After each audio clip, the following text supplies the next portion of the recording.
மீனம்மா அதிகாலையிலும் அந்தி மாலையிலும் உந்த ஞாபகமே.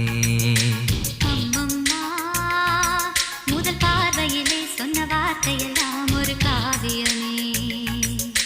சின்ன சின்ன ஊடல்களும் சின்ன சின்ன மோதல்களும் மின்னல் போல வந்து வந்து போகும். மோதல் வந்து ஊடல் வந்து முட்டிக்கொண்ட போதும் இங்கு காதல் மட்டும் காயமின்றி வாழும். இது மாதங்கள் நாட்கள் செல்ல நிறம் மாறிடும் பூக்கள் அல்ல. மீனம்மா அதிகாலையிலும் அந்தி மாலையிலும் உந்த ஞாபகமே.